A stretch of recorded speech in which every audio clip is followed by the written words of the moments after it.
열왕기하 11장. 아하시아의 어머니 아달랴는 아들이 죽는 것을 보자 왕족을 다 죽이기 시작하였다.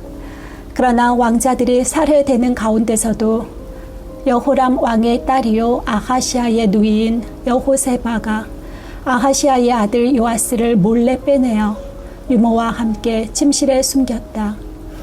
이때의 사람들이 아달랴가 모르도록 그를 숨겼으므로 그는 죽음을 면할 수 있었다. 요아스는 그의 고모 여호세바와 함께 6해 동안을 주님의 성전에 숨어 지냈으며 그동안 나라는 아달랴가 다스렸다. 7째 해가 되자 여호야다 제사장이 사람을 보내어 가리 사람의 백부장들과 호위병의 백부장들을 불러왔다.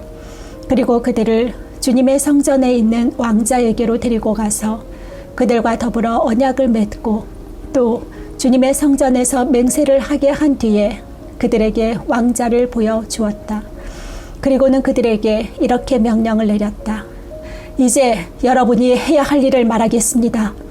여러분 가운데서 안식일 당번을 세 반으로 나누어 3분의 1은 왕궁을 지키고 다른 3분의 1은 수루 성문을 지키고 나머지 3분의 1은 호위병들의 뒤에 있는 문을 지키십시오. 이와 같이 하여 왕궁을 철저히 지키게 하도록 하십시오. 그리고 안식일 비번은 모두 2반으로 나누어서 임금님께서 계신 주님의 성전을 지키도록 하십시오. 각자 무기를 들고 임금님을 호위할 것이며 누구든지 대열 안으로 들어오려는 사람은 반드시 죽이고 임금님께서 나가고 드실 때에는 반드시 경호하도록 하십시오. 백부장들은 여호야다 제사장이 명령한 것을 그대로 다 하였다. 그리고 그들은 안식일 당번인 사람들과 안식일 비번인 사람들을 데리고 여호야다 제사장에게로 왔다. 제사장이 백부장들에게 창과 방패를 나누어 주었다. 그것은 다윗 왕의 것으로서 주님의 성전 안에 간직되어 있던 것들이다. 그리하여 호위병들은 각각 손에 무기를 들고 성전 오른쪽에서부터 왼쪽까지 제단과 성전 주위를 감시하며 왕을 호위하였다. 그런 다음에 여호야다 제사장이 왕세자를 데리고 나와서 그에게 왕관을 씌우고 왕의 직무를 규정한 규례서를 주고 기름을 부어 왕으로 삼으니 백성이 손뼉을 치며 임금님 만세! 하고 외쳤다. 아달랴가 호위병들과 백성의 소리를 듣고 주님의 성전에 모여있는 백성에게 가서 보니 왕이 대관식 규례에 따라 기둥 곁에 서 있고 관리들과 나팔수들도 왕을 모시고 서 있고 나라의 모든 백성이 기뻐하며 나팔을 불고 있었다. 아달랴가 분을 참지 못하고 옷을 찢으며 반역이다! 반역이다! 하고 외쳤다. 그때에 여호야다 제사장이 군대를 거느린 백부장들에게 명령을 내렸다. 저 여자를 대열 밖으로 끌어내시오. 그리고 저 여자를 따르는 사람은 누구나 칼로 쳐 죽이시오.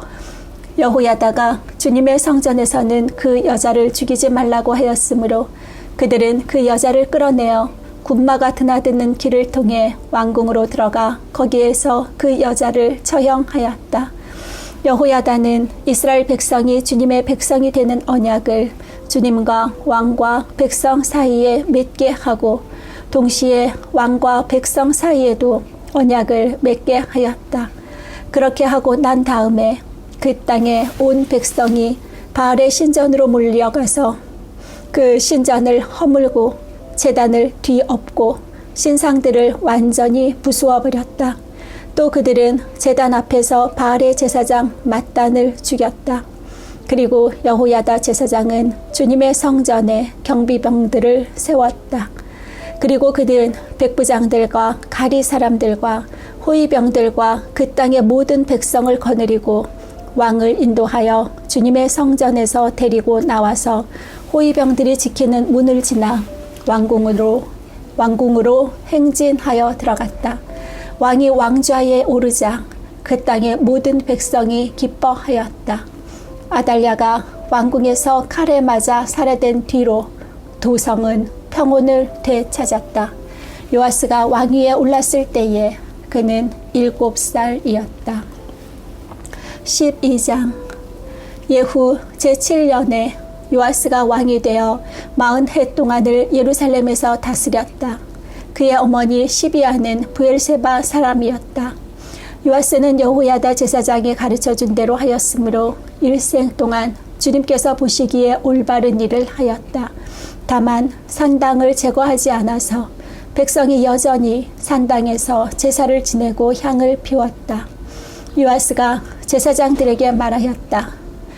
주님의 성전에 들어오는 모든 헌금, 곧 일반 헌금과 의무적으로 부과된 헌금과 자원하여 주님의 성전에 가져오는 모든 헌금을 모두 성전에 가져오는 헌금을 모두 제사장들이 각 담당 회계로부터 받아서 성전에 수리할 곳이 발견되는 대로 그 수리할 곳을 모두 고치도록 하십시오.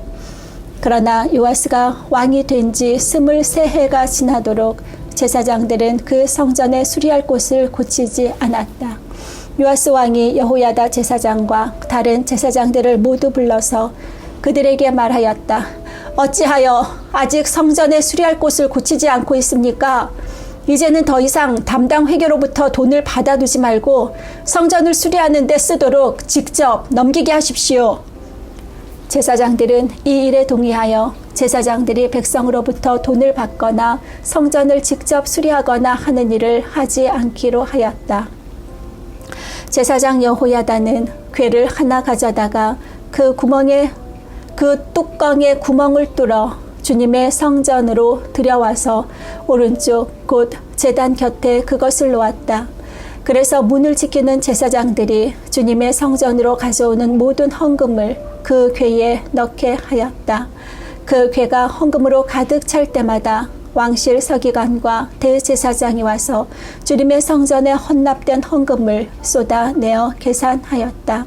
계산이 끝나면 그 헌금은 주님의 성전 공사를 맡은 감독관들에게 전달되었고 그것은 다시 주님의 성전을 수리하는 목수들과 건축자들에게 지불되었고 또 미장이와 석수에게도 지불되었는데 주님의 성전을 수리하는 데 드는 나무와 돌을 사는 데와 그 밖에 성전을 수리하는 데 필요한 경비로 쓰였다. 주님의 성전에 헌납된 그 헌금은 주님의 성전에서 쓸 은 대접들과 부집개와 대접들과 나팔 등의 금 그릇이나 은 그릇을 만드는 데 쓰이지는 않았다. 그 헌금은 오직 일꾼들에게 주어 그것으로 주님의 성전을 수리하는 데만 사용하였다. 또 돈을 받아 일꾼들에게 주는 감독관들에 대한 회계 감사를 하지 않았는데 그것은 그들이 성실하게 일하고 있었기 때문이다. 그리고 속건제와 속죄제에 바친 돈은 주님의 성전의 수입으로 계산하지 않았다. 그것은 제사장들의 몫이었기 때문이다. 그 무렵에 시리아 왕 하사엘이 가드를 공격하여 함락시켰다. 그런 다음에 하사엘은 또 예루살렘도 치려고 하였기 때문에 유다 왕 요아스는 앞서 유다를 다스린 여호사밧과 여호람과 아하시아가 주님께 바친 모든 물건과 또 자신이 주님께 바친 것들을 비롯하여 주님의 성전과 왕실 창고에 있는 모든 금을 시리아 왕 하사엘에게 보냈다. 그러자 하사엘은 예루살렘을 치지 않고 물러갔다. 요아스의 나머지 행적과 그가 한 모든 일은 유다 왕 역대시락에 기록되어 있다. 요아스의 신하들이 역모를 꾸며 실라로 내려가는 길에 있는 밀로의 궁에서 요아스를 살해하였다. 그를 살해한 신하는 시므아스의 아들 요사갈과 소멜의 아들 여호사바드였다. 그가 죽으니 그의 조상들과 함께 다윗성에 장사하였다. 그의 아들 아마샤가 그의 뒤를 이어 왕이 되었다. 13장. 유다왕 아하시아의 아들 요아스 왕 제23년에 예후의 아들 여호아스가 이스라엘을 다스리는 왕이 되어 사마리아에서 17해 동안 다스렸다. 그러나 그는 주님 보시기에 악한 행동을 하였고 이스라엘로 죄를 짓게 한 느밧의 아들 여로보암의 죄를 따라가 그 길에서 돌아서지 않았다. 그리하여 주님께서는 이스라엘에게 진노하셔서 시리아의 하사엘 왕의 손에 그들을 넘기시고 계속해서 하사엘의 아들 벤하닷의 손에 넘기셨다. 그러나 여호와스가 주님께 간절히 용서를 구하니 주님께서 그의 간구를 들어주셨다. 이스라엘이 시리아 왕의 억압으로 고난을 받고 있음을 보셨기 때문이다. 그래서 주님께서는 이스라엘의 구원자를 보내어 시리아의 손에서부터 벗어나게 하셨고 이스라엘 자손은 예전부터 그들의 장막에서 편안하게 살았다. 그럼에도 이스라엘 자손은 이스라엘로 죄를 짓게 한 여로보암 가문의 죄로부터 돌아서지 않고 여전히 그 길을 그대로 걸으며 사마리아에는 아세라 묵상까지도 그냥 세워두었다. 시리아 왕이 여호아스의 군대를 공격하여 타작 마당에 먼지같이 만들었기 때문에 여호아스에게는 겨우 기마병 50명과 병거 10대와 보병 만명만이 남았다. 여호아스의 나머지 행적과 그가 한 모든 일과 그가 누린 권세는 이스라엘 왕 역대 지략에 기록되어 있다. 여호아스가 죽으니 사마리아에 안장하였고 그의 아들 여호아스가 그의 뒤를 이어 왕이 되었다. 유다의 요아스 왕 제37년에 여호아스의 아들 여호아스의 아들 여호아스가 이스라엘의 왕이 되어 사마리아에서 16해 동안 다스렸다. 그는 주님께서 보시기에 악을 행하였고 이스라엘로 죄를 짓게 한 느밧의 아들 여로보암의 모든 죄로부터 돌아서지 않고 그 길을 그대로 걸었다. 여호아스의 나머지 행적과 그의 한 모든 일, 곧 그가 유다 왕 아마샤와 싸운 용맹은 이스라엘 왕 역대 지략에 기록되어 있다. 여호아스가 죽으니 이스라엘의 역대 왕들과 함께 사마리아에 안장하였고 여로보암이 그의 뒤를 이어 왕좌에 올랐다. 엘리사가 죽을 병이 들자 이스라엘 왕 여호아스가 그에게 내려왔다. 그리고 그 앞에서 눈물을 흘리며 말하였다. 나의 아버지, 이스라엘의 병거와 마병이여. 엘리사가 그에게 말하였다. 활과 화살을 가져오십시오. 그가 활과 화살을 가져오자 엘리사가 이스라엘 왕에게 말하였다. 활을 잡으십시오. 그가 활을 잡으니 엘리사가 그의 손 위에 자기의 손을 얹었다. 엘리사가 말하였다. 동쪽 창문을 여십시오. 왕이 창문을 열자 엘리사가 말하였다. 쏘십시오. 그가 활을 쏘자 엘리사가 말하였다. 주님의 승리의 화살입니다. 시리아를 이길 승리의 화살입니다. 임금님께서는 아벡에서 시리아를 쳐서 완전히 진멸하실 것입니다. 엘리사가 또 말하였다. 화살을 집으십시오. 왕이 화살을 집자 엘리사가 이스라엘 왕에게 말하였다. 땅을 치십시오. 왕이 3번을 치고는 그만두었다. 하나님의 사람이 그에게 화를 내며 말하였다. 임금님께서 5번 치셨으면 시리아군을 진멸할 때까지 쳐 부술 수 있었을 터인데 고작 3번입니까? 이제 임금님께서는 겨우 3번만 시리아를 칠 수 있을 것입니다. 그런 다음에 엘리사가 죽으니 거기에 장사하였다. 그 뒤에 모압의 도적대가 해마다 이스라엘 땅을 침범하였다. 한 번은 장사 지내는 사람들이 어떤 사람의 주검을 묻고 있다가 이 도적대를 보게 되었다. 그러자 그들이 놀라서 그 주검을 엘리사의 무덤에 내던지고 달아났는데 그때에 그 사람의 뼈가 엘리사의 뼈에 닿자 그 사람이 살아나서 제 발로 일어섰다. 시리아의 하사엘 왕은 여호아하스가 다스리는 동안에 줄곧 이스라엘을 억압하였다. 그러나 주님께서 이스라엘에게 은혜를 베푸셔서 그들을 불쌍히 여기시고 그들을 굽어 살피셨다. 이는 아브라함과 이삭과 야곱과 맺으신 언약 때문이었다. 그래서 그들을 멸망시키지 않으시고 이제까지 주님 앞에서 쫓아내지 않으셨다. 시리아의 하사엘 왕이 죽고 그의 아들 벤하닷이 그의 뒤를 이어 왕이 되었다. 이때에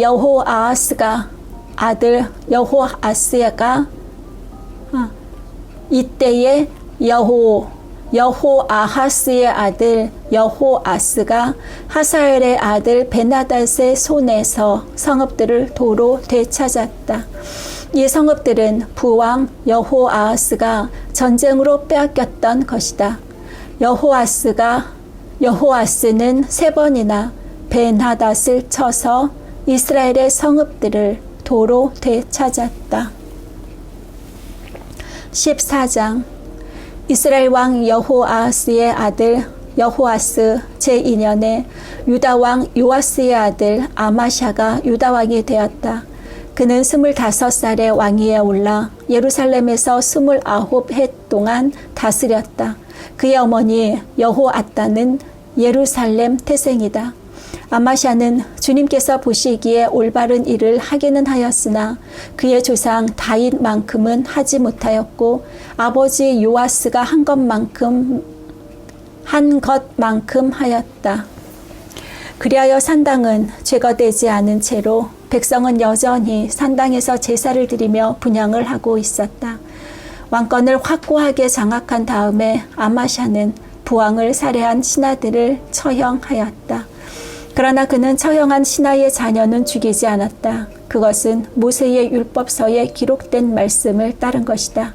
거기에는 아버지가 자녀 대신에 처형되어서도 안 되고 또 자녀가 아버지 대신에 처형되어서도 안 된다. 오직 각 사람은 자신이 지은 죄에 따라 처형되어야 한다 하고 말씀하신 주님의 명령이 있다. 아마샤는 소금 계곡에서 에돔 사람 10,000명을 쳐 죽이고 또 셀라를 쳐서 점령한 다음에 그 이름을 욕두엘이라고 하였는데 오늘까지 그렇게 불리고 있다.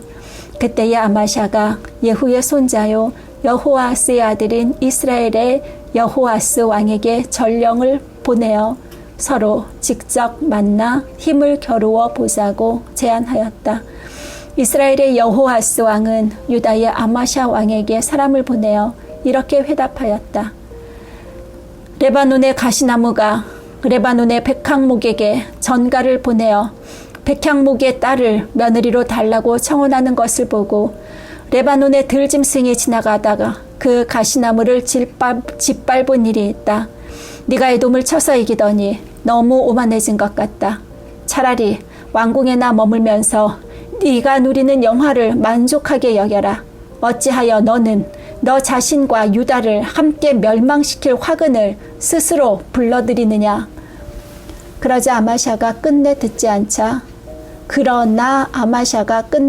않자 이스라엘의 여호아스 왕이 올라와서 유다 왕 아마샤를 맞아 유다의 영토인 벳세메스에서 대치하였다. 그러나 유다 군대는 이스라엘 군대에게 패하여 뿔뿔이 흩어져 각자 자기의 집으로 도망하였다.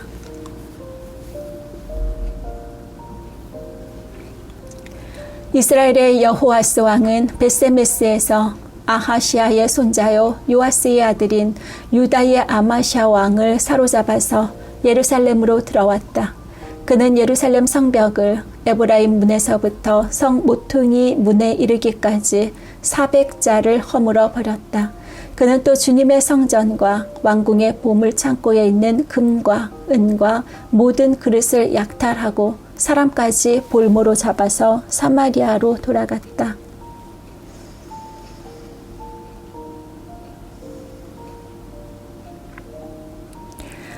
여호아스의 나머지 행적과 그가 누린 권세와 그가 유다의 아마샤 왕과 싸운 일에 관한 것은 이스라엘 왕 역대 지략에 기록되어 있다. 여호아스가 죽으니 사마리아에 있는 이스라엘 왕들의 묘실에 안장하였고 그의 아들 여로보암이 그의 뒤를 이어 왕이 되었다. 유다의 요아스 왕의 아들 아마샤는 이스라엘의 여호아하스의 왕의 아들 여호아스가 죽은 뒤에도 15해를 더 살았다. 아마샤의 나머지 행적은 유다왕 역대지략에 기록되어 있다. 예루살렘에서 반란이 일어나자 아마샤는 라기스로 도망하였다. 그러나 반란을 일으킨 사람들은 라기스에까지 사람을 보내어 거기에서 그를 죽였고 그의 주검을 말에 싣고 와서 예루살렘 안의 다윗성에 그의 조상과 함께 장사 지냈다. 유다의 온 백성은 아사랴를 왕으로 삼아 그의 아버지 아마샤의 뒤를 잇게 하였다. 그가 왕이 되었을 때에 그의 나이는 16이었다. 아마샤 왕이 죽은 뒤에 아사랴는 엘랏을 재건하여 유다에 귀속시켰다. 유다의 요아스 왕의 아들 아마샤 제15년에 이스라엘의 여호아스 왕의 아들 여로보암이 왕이 되어 사마리아에서 41해 동안 다스렸다. 그는 주님께서 보시기에 악을 행하고 이스라엘로 죄를 짓게 한 느밧의 아들 여로보암의 죄에서 떠나지 아니하고 그것을 그대로 본받았다. 그러나 그는 이스라엘의 국경을 하맛 어기로부터 아라바 바다까지 회복하였다. 이것은 주 이스라엘의 하나님께서 그의 종인 가드 헤벨 사람 아미떼의 아들 요나 예언자에게 말씀하신 그대로였다. 주님께서는 이스라엘의 고난이 너무 심하여 빼인 사람이나 자유로운 사람이나 할 것 없이 한 사람도 남아있지 않아 이스라엘을 돕는 사람이라고는 아무도 없는 것을 보셨다. 주님께서는 이스라엘의 이름을 하늘 아래에서 지워 없애겠다고 말씀하시지 않았기 때문에 여호아스의 아들 여로보암을 시켜서 그들을 구원하신 것이다. 여로보암의 나머지 행적과 그가 한 모든 일과 그가 전쟁에서 보인 능력과 유다에 속하였던 다마스쿠스와 하맛을 이스라엘에게 되돌려 준 일들은 이스라엘 왕 역대지략에 기록되어 있다. 여로보암이 그의 조상인 이스라엘의 왕들과 함께 누워 잠드니 그의 아들 스가랴가 그의 뒤를 이어 왕이 되었다.